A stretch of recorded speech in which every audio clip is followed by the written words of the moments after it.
going to introduce our next speaker. So our next speaker is an author, an independent columnist and a human rights activist. And as a victim of phone hacking, she's given evidence to the Leverson inquiry into media ethics. Please give a warm welcome to Joan Smith.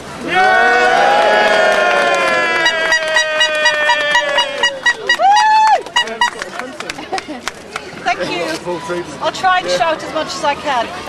It's absolutely fantastic to see all these people turning out today, and wouldn't it be fantastic if they were turning out for something better than this anti-democratic gathering of very privileged people at a cost of £10 million. It's absolutely amazing when the country is in such a mess and so many people don't have jobs. There's a generation of young people who don't know what they're going to do with their lives, and the royal family can raise £10 million from their supporters to actually pay for this kind of jamboree.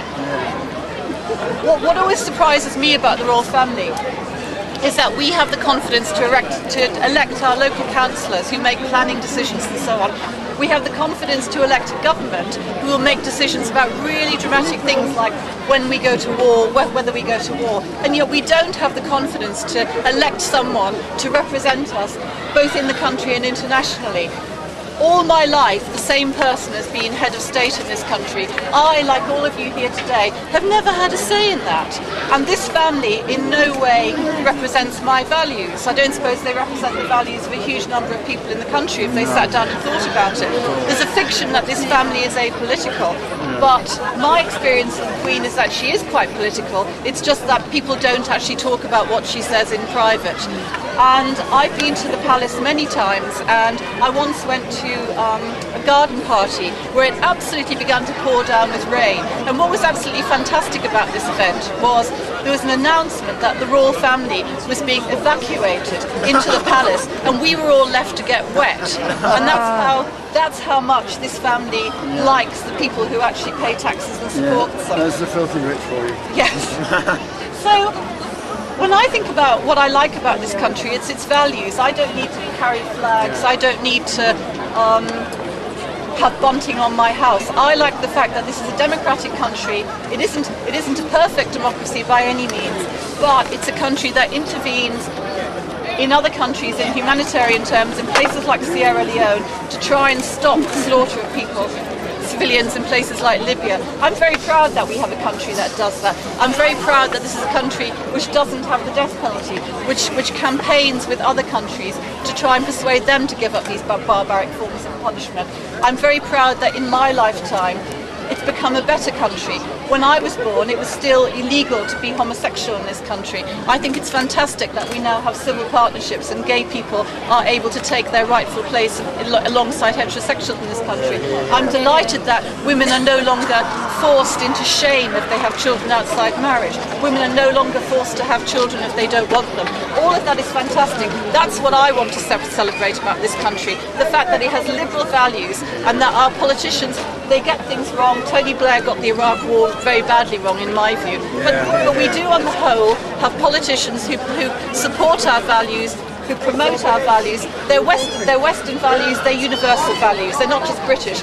But I'm actually proud to be British. And I have been, the last couple of days on Twitter, I've been abused by people. Someone threatened to kill me. Some people have been telling me this morning, leave the country. People have been saying, you know, you're a lying cow, get out of the country, shut up, all this kind of thing. Those are not my values. I believe in freedom of expression. These people who come out to see the Queen today, I don't agree with them. That's absolutely fine. I don't think they should leave the country. They shouldn't want us to leave the country either. Monarchists do not have a privileged position in this country. Royalists do not own this country. We all own it together. And I'd like to thank everybody who's here today for coming and standing up for these values in quite difficult circumstances. I know how difficult it's been to get down here. And it's very interesting that we have private security guards stopping more people getting here, because we have a much bigger crowd, judging by all the people who want to come to this protest and who can't get in. So thank you very much.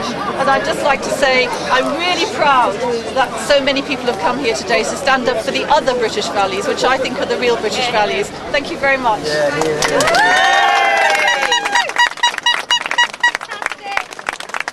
What do we want? Democracy! When do we want it? Now! Make monarchy history! Elect our head of state!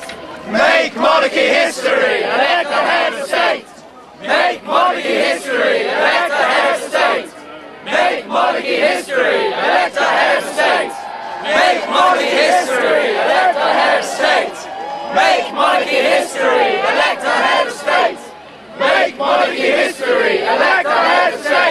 So we're going to stay with. We're going to get Helena in a moment, who's from the Swedish Republican movement, to say a few words, and then we'll get back into some chanting if your voice can hold it.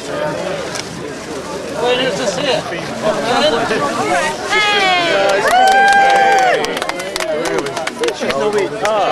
I'll try to do this in a foreign language and really loud, okay? So yeah, I just spoke to the people outside, and they are several hundreds, and it's a good crowd, yeah. So we couldn't get in here, unfortunately. 2 years ago, we formed the Alliance of European Republican Movements in Stockholm, Sweden, with Republican associations from 7 European monarchies.